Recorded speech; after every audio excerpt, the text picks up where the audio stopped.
What is going on, everybody? Been a diehard Pistons fan since '03 and eager to see this team getting back to playing winning basketball.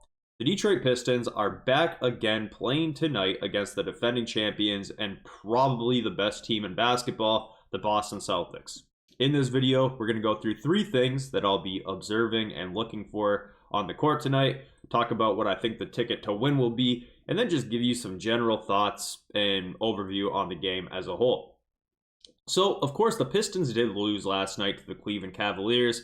We are back in Detroit at home to take on the Celtics tonight at 7 p.m. local time. And the first thing that I'm going to be kind of looking for is to see if what Jaylen Brown mentioned a couple weeks back holds true this time around.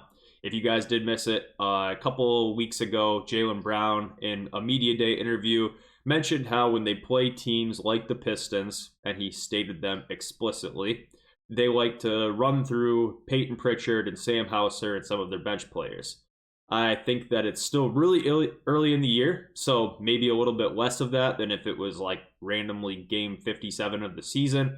But I think that if the Celtics want to try and get more looks for some of their bench guys and get more opportunities for guys who further down the rotation, I think that could play in the Pistons' favor because we all know that if they're running their main guys like Tatum, Brown, Derek White, Drew, it could get ugly pretty quick because those guys are on an absolute roll right now.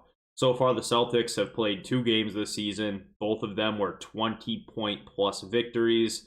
I think that probably a lot of us watched the Celtics and Knicks game because it was the first game of the year, nationally televised, and they just couldn't miss. So hopefully they have a little bit of a pullback game because, just to be very honest, as much as I love my Pistons, it is an incredibly difficult task for any team in the NBA to beat the Celtics at full strength, let alone the Pistons, who are obviously not really in that tier. So really hoping that they do decide to run through a lot of those bench guys to potentially give us more of a chance. So the second thing I'm going to be looking for is, can the bigs and definitely Duren have a big impact game for a couple different reasons.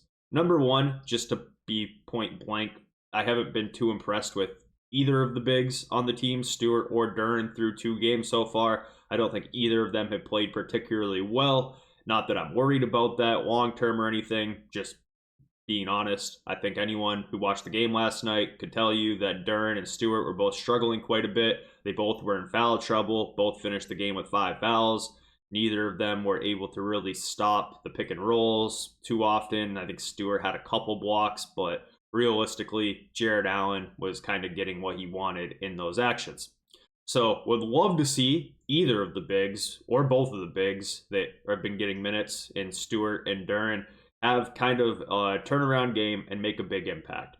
Of course, the Celtics are without Kristaps Porzingis and will be without Kristaps for quite some time. So Al Horford will be their main man in the middle. And then off the bench, they have Kornet and Tillman. So despite the Celtics being the best team right now, they don't have a ton of superstar caliber players that will be matching up with Duren and Stewart. So would love to see maybe Duren have a turnaround game where he is just outworking and out hustling Al Horford as he is like 37, 38 years old. Would love to see Duren just really make it hard on him and Stewart come off the bench and do the same. Would be absolutely amazing and a good indicator going forward because so far this year, neither of the bigs have really been all that impressive, just to be honest. And now the last thing I'm going to be really paying attention to is, can we continue to score the ball at a high clip in longer bursts of time? Through the first couple games, I felt like the offense has been good in short bursts, but when we really need to execute, it's been more difficult. Of course, Cade has had a couple really high scoring games. Would love to see Tobias get a little bit more involved and score more. Ivy's been able to score the ball, but it's been on and off. For 6-minute stretch, the Pistons will be scoring at will. Beasley will be getting a couple threes in. Tim Hardaway Jr. get a couple shots up. Cade will go to work, and then things will stall out. will have a turnover, which will lead to another bad possession and then another turnover. And the next thing you know, it's been 4 or 5 possessions without a bucket, and that just really, really hurts. So I'd love to see everybody on the team be able to score the ball more consistently and hopefully less of those dry spell 4 or 5 possession plus kind of points in time where they really, really struggle. Would love to see what has been the good bursts in flashes become more consistent. And I think a lot of that will start with Tobias. Tobias really hasn't had a huge scoring output yet out of the first 2 games. He's been like right around that 13, 14 point threshold. Would love to see Tobias get more involved, maybe take a couple more shots, maybe get across that 20-point mark and just be a rock for this team, because they're definitely going to need him going forward, especially up against a team like the Celtics that have loads of dudes who can go off for 20, 30 points on any given night. So I think the ticket to win is really just going to be the Celtics not playing at their very best. The reason being is the Celtics are obviously an incredibly impressive basketball team. They won the championship last year, and just to be point blank honest, the Celtics at their best will beat the Pistons even at their best. That just is what it is.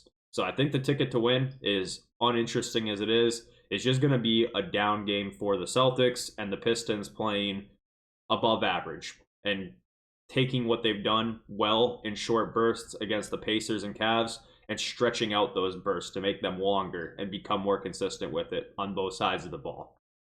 That's just me being honest. I would love to say that I think the ticket to win is the Pistons to show better defensive presence for longer periods of time, but even if the Pistons do that, it's still going to be impossible to beat the Celtics if the Celtics come out and shoot the ball like they did against the Knicks. They nearly broke the all-time record for most three-pointers in a game against the Knicks and have been just on an absolute roll dating all the way back to last year. So we really, really need just a down game from the Celtics and catch them while they're slipping, because if they come out shooting like they did against the Knicks, it'll be an early night for us. I don't think I'll be able to have a recap out tonight. I will be going to a local sporting event. If you're here in the state, you might have an idea of another sporting event that is going on that's not basketball. I will be attending that, and I'll have to watch the game on tape delay. Won't be very often. I typically am able to watch the vast majority of Pistons games in real time live. Tonight will be a very big exception to that rule, as I won't be home. So gonna have to get home, watch the game on tape delay, and see what happened. I would love for the Pistons to win this game. I think that with the starting schedule that we have, and we've talked about it in depth on this channel a bunch, 6 hard games right off the start of the year, it would be awesome to sneak one against the Celtics, because if we're not able to, that'll put us at 0-3. And even though that's still super early in the season, I know how that stuff can start to build and snowball and become even more problematic. I know that every win counts, but would just love to see a good competitive game against the Celtics either way, because I think that it would do a lot for the morale and just confidence of this team if they're even able to play with them to some degree. Because if the Celtics come out and shoot the hell out of the ball like they did against the Knicks, and it's an early night for the Pistons, I think that that could be not something that like ruins the confidence of the team, but I just want to continue to trend in the right direction. So let me know what you guys think, and catch up with y'all soon.